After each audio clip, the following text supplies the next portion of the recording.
छात्रों, कल आपने पढ़ा था कि माता कैकेयी अपनी व्यथा को प्रकट करती हुई कहती हैं कि मेरे दोस्त की स्थिति में दया, घृणा, करुणा आदि सभी भाव व्यर्थ हैं और जो आज गंगा और बरड़ा भी मेरे लिए नरक की बैतरणी के समान है।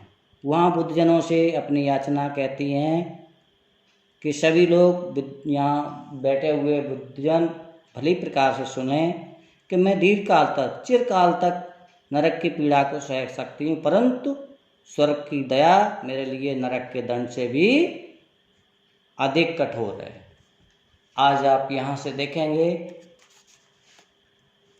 लेकर अपना यह कुलिश कठोर कलेजा, मैंने इसके ही लिए तुम्हें बन भेजा, घर चलो इसी के लिए न रूठो अब यूं।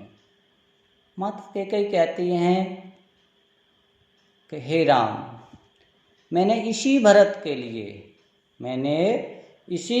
लिए अपने कुलिश मीन्स होता है वज्र, अपने हृदय को वज्र से भी अधिक कठोर बनाकर आपको वन भेज दिया था।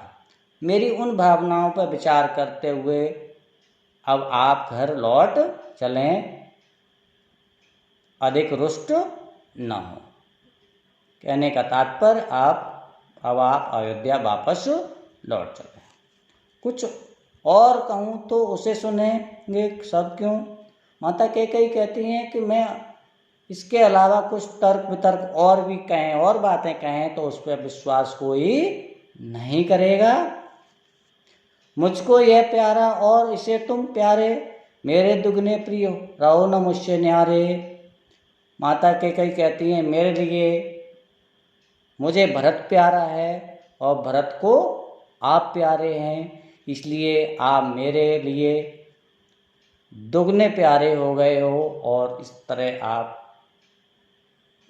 अयोध्या वापस लौट चलो, मुझसे तनिक भी अलग न रहो। मैं इसे न जानूं किंतु जानते तुम हो, अपने से पहले इसे मानते तुम हो। माता कैकेयी श्री राम से कहती हैं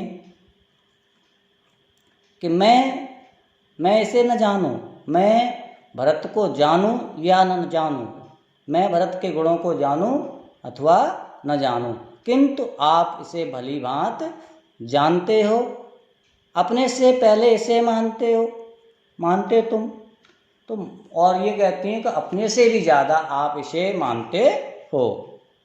आगे की लाइन सरल है, देखें, फिर आगे थोड़ा मिलेगा तब देखेंगे।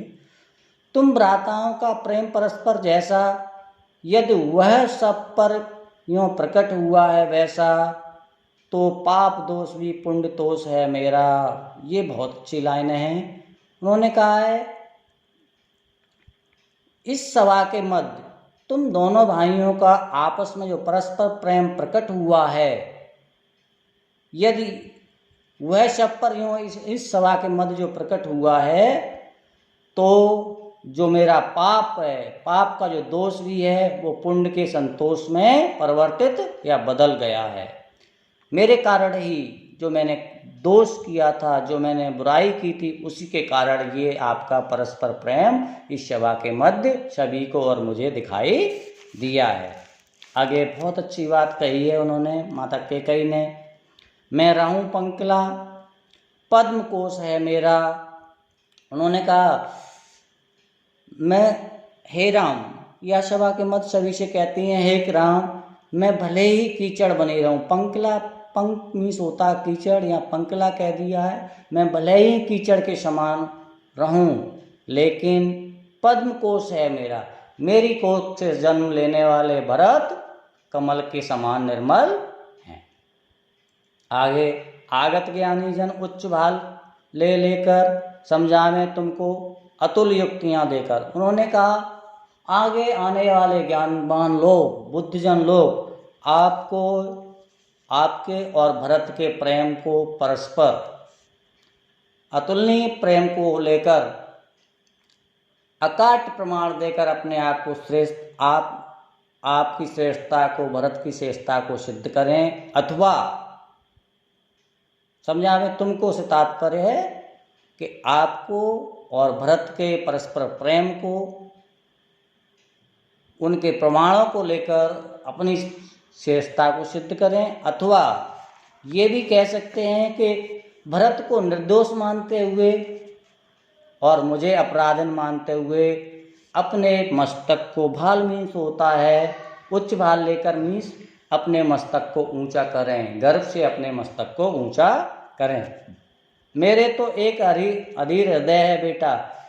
माता कैकेयी आगे सिर्फ श्री राम से यही कहती हैं, हे बेटा मेरे तो एक ही अधीर हृदय। अधीर का मीन्स जिसके पास धैर्य न हो, और वो उस अधीर हृदय के पास, यानी उस अधीर हृदय के पास तर्क का कोई स्थान नहीं है।